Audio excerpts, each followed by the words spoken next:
안녕하세요, 아인스입니다. 오늘 준비한 캐릭터는 발키리입니다. 페이트 그랜드 오드에 등장하는 서번트로 클래스는 랜서입니다. 프로필은 다음과 같습니다. 키와 몸무게는 159cm에 46kg, 출전은 북유럽 신화, 지역은 북유럽, 속성은 질서 선, 성별은 여성애, 담당 성우는 타나카 미나미, 코마츠 미카코, 아마미야 소라입니다. 진명은 발키리, 갑옷으로 몸을 둘러싼 싸움의 소녀, 주신의 딸들입니다. 북구 신화에 있어 최고의 존재인 주신 오딘에 의해 무수히 제조되었죠.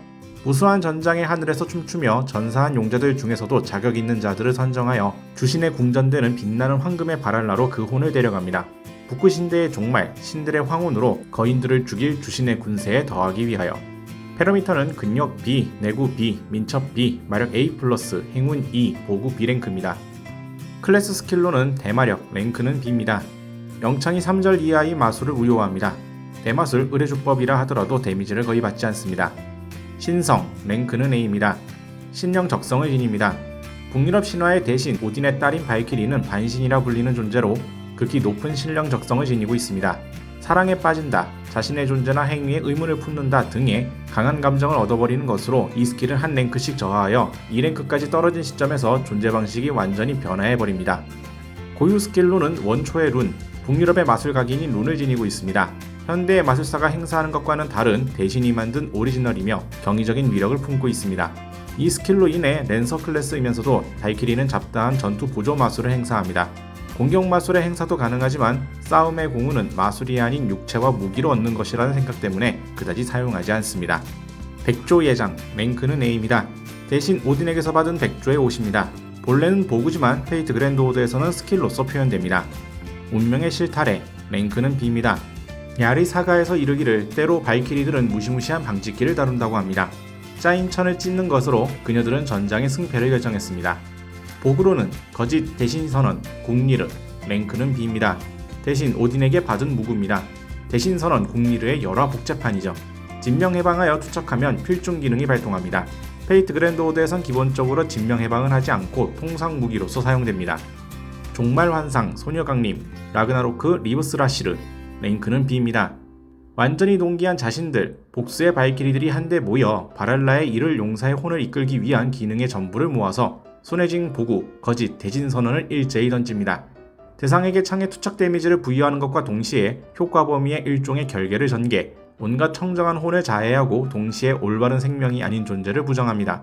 서번트나 사형마 같은 존재나 술식, 환상종, 흡혈종 등등의 마술이나 마술 부류의 존재를 퇴산시키는 공간을 만들어내는 것입니다. 저항 판정에 실패한 개체는 퇴산됩니다. 백조 예장, 스판후비트, 랭크는 A입니다. 대신 오딘에게서 받은 백조의 옷입니다. 이것을 걸치면 발키리들은 비행 능력을 지니고 고속 기동을 가능케 합니다. 천마가 없는 상태에서는 이 보구에야말로 기동성의 태반을 의존하고 있다고 말해도 과언은 아닙니다. 허나 이 보구의 진가는 비행 능력이 아닙니다. 진정한 효과는 북구 신화의 최고 존재인 오딘에 의한 가호입니다. 이것으로 인해 발키리의 정신과 육체에는 절대성이 깃듭니다. 정신에 영향을 줄 가능성이 있는 마술이나 능력을 일절 받지 않고 육체는 B랭크 이하의 물리 공격을 튕겨내는 데다가 칼로리를 대량으로 섭취해도 변화하지 않습니다. 목욕대에 벗거나 한 것을 숨겨지면 이제 신부가 될 수밖에 하게 되어버리는 것이 설화상에서 종종 있는 거로 요주입니다. 오딘의 딸이자 라그나로크에 대처하기 위해 뛰어난 전사의 혼을 바랄라로 수거해간 그 발키리가 타이문 세계관에서는 반신이자 일종의 자동기계로 기능하고 작동합니다. 특히 서번트로 소환될 경우 불러낸 개체가 총체로 취급되죠.